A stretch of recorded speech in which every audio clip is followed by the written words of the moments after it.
अस्सलाम वालेकुम students, I am Mohammad Ahmad Iqbal, M Phil physics. हम पढ़ रहे हैं चैप्टर नंबर 5 ग्रेविटेशन। आज हमने अपने लेक्चर्स थ्योरी वाले कंप्लीट कर लिए थे। आज हम इसकी एक्सरसाइज को डिस्कस करने वाले हैं। हम आज डिस्कस करेंगे इसका क्वेश्चन नंबर 5.1 है जो हमारे पास है। एमसीक्यूज़ को डिस्कस करेंगे। सबसे पहले हमारे पास एमसीक्यू जो है मौजूद है कि earth gravitation of force of attraction vanish at, यानी कि जो अर्थ की जो फोर्स ऑफ अट्रैक्शन है वो कहाँ पे वैनिश होती है। हमारे पास चार ऑप्शन हैं। पहला ऑप्शन जो है हमारे पास है 6400 किलोमीटर, यानी कि 6400 किलोमीटर आ गया। बी ऑप्शन है हमारे पास इन्फिनिटी है। और दूसरा ऑप्शन है हमारे पास 42,300 किलोमीटर आ गया हमारे पास है। और डी ऑप्शन हमारे पास आ गया है 1 किलोमीटर आ गया है। अब हमें पता है कि जो अर्थ ऑफ ग्रेविटेशन है वो कहीं पे भी मौजूद रहती है, हर वक्त मौजूद रहती है। इसकी कोई लिमिट नहीं है। तो हम यहाँ पे इसका कौन सा ऑप्शन चूज़ करेंगे कि इसकी कोई लिमिट नहीं होती है। अगर हम 42,000 पे भी चले जाएँ, 42,300 किलोमीटर पे चले जाएँ, यहाँ पे भी हमारे पास अर्थ ग्रेविटेशन मौजूद होगी। 6,400 पे चले जाएँ तो यहाँ पे भी अर्थ ग्रेविटेशन मौजूद होगी। और 1,000 किलोमीटर दूर भी चले जाएँ तो भी हमारे पास अर्थ ग्रेविटेशन मौजूद होगी। अगर हम चाँद पे चले जाएँ तो वहाँ पे भी हमारे पास जो ऑब्जेक्ट होंगे वो क्या होंगे, अर्थ ग्रेविटेशन में मौजूद होंगे। तो ये हमारे पास जो होगी कम हो जाएगी लेकिन ख़त्म नहीं होगी, वैनिश नहीं होगी। तो हमारा ऑप्शन का क्या आ जाएगा, ऑप्शन बी आ जाएगा, इन्फिनिटी आ जाएगा। यानी कि अर्थ की ग्रेविटेशन क्या होगी, इन्फिनिटी पॉइंट के ऊपर क्या हो जाएगी, वैनिश होगी। अदरवाइज ये नहीं होगी हमारे पास है। नेक्स्ट ऑप्शन है हमारे पास value of G increases with the, क्या हमारे पास जो वैल्यू ऑफ जी है वो इंक्रीज होती है किसके इंक्रीज होने से, increase in the mass of body. अगर बॉडी का मैस क्या हो जाए, इंक्रीज हो जाए, तब ये होगी हमारे पास वैल्यू ऑफ जी। या फिर इंक्रीज इन आल्टीट्यूड, हमारे पास वैल्यू जी क्या होगी, इंक्रीज इन आल्टीट्यूड, इंक्रीज करने से हमारे पास वैल्यू ऑफ जी क्या होगी, इंक्रीज हो जाएगी। या फिर डिक्रीज इन आल्टीट्यूड, या फिर आल्टीट्यूड को हम क्या करें, डिक्रीज करें, नॉन ऑफ अबव, या फिर इनमें से कोई भी नहीं है।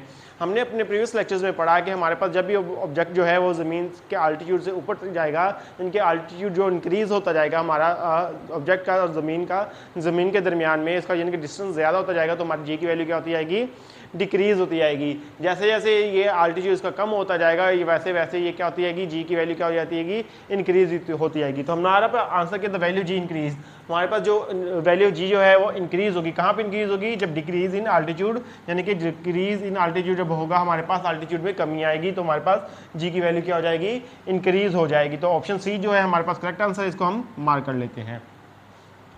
नेक्स्ट है हमारे पास है the value of g at a height 1 earth radius above the surface of earth is, यानी कि हमारे पास क्या ऑप्शन है कि हमारे पास एक क्या है कि अर्थ है, अर्थ से जो ऑब्जेक्ट है हमारे पास कितना ऊंचा है, 1 रेडियस है, उससे कितना ऊंचा है, 1 रेडियस है। हमने इसको प्रीवियस लेक्चर्स में भी देखा है, जैसे कि हमारे पास ये एक ज़मीन है, यहाँ पे अर्थ है हमारे पास, ये इसका क्या आ गया हमारे पास, रेडियस आर आ गया है। और यहाँ से जितना ये ऑब्जेक्ट दूर है इससे कितना है, ये हमारे पास ये आर ऊपर है, यानी कि जितना यहाँ से यहाँ तक डिस्टेंस है, एक रेडियस है अर्थ का, उतना ही दूर कितना है ये ऑब्जेक्ट, उतना ही दूर है। तो हमारे पास जो जी की वैल्यू वो क्या हो जाएगी हमारे पास, हमने पढ़ा कि g h is equal to ji m e over क्या आ जाएगा, आर प्लस एच, ये क्या आ जाएगा, इसका स्केयर आ जाएगा, उनका स्केयर आ जाएगा हमारे पास है। तो अब ये क्या हो जाएगा, ये हमारे पास जी एच आ जाएगा, हमारे पास जी की वैल्यू भी मौजूद है और जी एम ई की वैल्यू मौजूद है हमारे पास।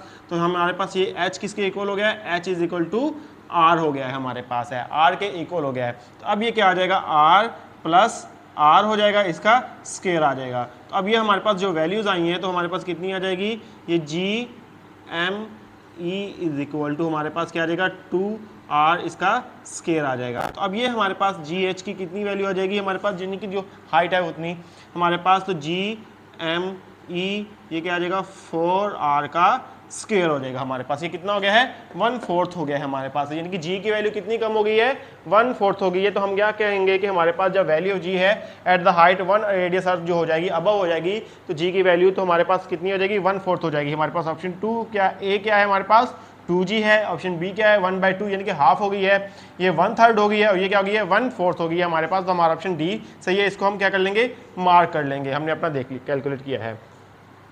आगे हमारे पास है the value of g on moon surface is 1.6 metre per second square, यानी कि जो जी की वैल्यू है अर्थ यानी कि चांद की सरफेस के ऊपर वो कितनी आ रही है हमारे पास, G is equal to ji M, M से मुराद है मून की ग्रेविटेशनल एक्सेलरेशन जो है हमारे पास मौजूद है, वो आ रहा है हमारे पास 1.6 मीटर पर सेकेंड स्क्वायर आ गया है हमारे पास है। वो कहता है कि what will be the weight of 100 kg mass, यानी कि मैस कितना दिया हुआ है इसने 100 kg हमें दिया हुआ है हमने, तो सॉरी 100 kg इसने क्या दिया हुआ है मैस दिया हुआ है। हमने फाइंड क्या करना है इसका वेट फाइंड करना है, हमने ऑब्जेक्टिव वेट फाइंड करना है। तो हमें मालूम है कि हमारे पास ऑब्जेक्टिव वेट फाइंड करने के लिए W इज इक्वल टू किसके इक्वल होता है m g के इक्वल होता है। g क्या आ गया यहाँ पे हमारे पास g m आ गया, यानी कि मून का ग्रेविटेशन एक्सेलरेशन आ गया है हमारे पास। तो यहाँ पे हम इसकी वैल्यूज़ को पुट करेंगे तो हमारे पास ये क्या आ जाएगा हमारे पास 100 आ जाएगा, इसका जो मैथ दिया हुआ था, और यहाँ पे क्या आ जाएगा हमारे पास मून का ग्रेविटेशनल एक्सेलरेशन ये वाला आ जाएगा हमारे पास।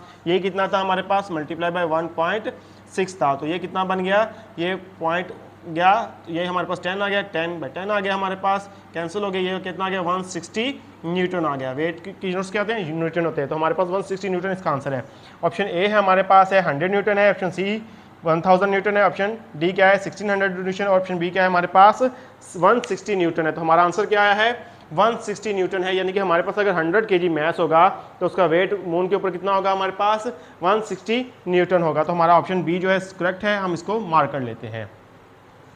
नेक्स्ट है हमारे पास है the value the altitude of gravitational geostationary orbit in which, हमारे पास क्या है कि the altitude of geostationary orbit in which communication satellite are launched above the surface of earth, यानी कि जो हमारे पास जियोस्टेशनरी सैटेलाइट जो हैं वो जिस अल्टीट्यूड पे भेजी जाती हैं वो क्या होता है, हमने अपने लेक्चर्स में पढ़ा है कि हमारे पास क्या था वो अल्टीट्यूड, वो था हमारे पास 42,300 किलोमीटर था। तो हम देखते हैं अपने ऑप्शंस में हमारे पास क्या है कि हमारे पास ऑप्शन ए है 850 किलोमीटर आ गया, ये क्या गया 10,000 किलोमीटर आ गया, ये 6400 किलोमीटर आ गया, अब ये क्या आ गया 4300 किलोमीटर हमने ये हमारे पास थे। तो ये हमारे पास ऑप्शन डी क्या है करेक्ट है, हम इसको मार्क कर लेते हैं।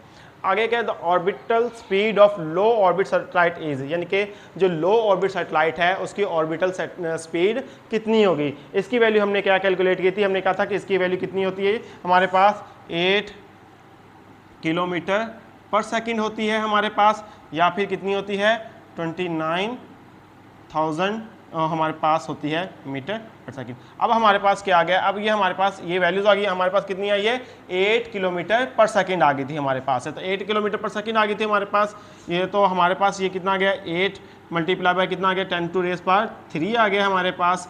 अब इसकी साथ क्या आ गया है मीटर पर सेकंड है, यानी कि किलो को हमने किस में कन्वर्ट कर दिया मीटर पर सेकंड में कन्वर्ट कर दिया हमने। यहाँ पे तमाम वैल्यूज़ किस में दी हुई हैं मीटर पर सेकंड में दी हुई हैं। अब ये 1000 हो गया, तो अब ये हमारे पास 8 मल्टीप्लाई कितना आ गया है 1000 हो गया है मीटर पर सेकंड आ गया है। अब 8 को 1000 से मल्टीप्लाई करेंगे कितना आ गया 8000 मीटर पर सेकंड हमारा आंसर आ गया है। तो हम इसमें देखते हैं कि हमारे पास कितनी थी the orbital speed of low orbit satellite is 0 तो थी नहीं हमारे पास, 8 मीटर पर सेकंड थी, ये भी आंसर नहीं है हमारा, 800 मीटर पर सेकंड है, ये भी आंसर नहीं है, तो हमारे पास ये क्या आ रहा है 8000 मीटर पर सेकंड आ रहा है। तो ये हमारे पास आंसर है, ये करेक्ट आंसर है, हम इसको क्या कर देंगे मार्क कर देंगे। आई होप स्टूडेंट्स आपको आज का लेक्चर समझ आया होगा। आज के लिए इतना काफ़ी है, नेक्स्ट पढ़ेंगे इसके शॉर्ट क्वेश्चन को। अल्लाह हाफिज़।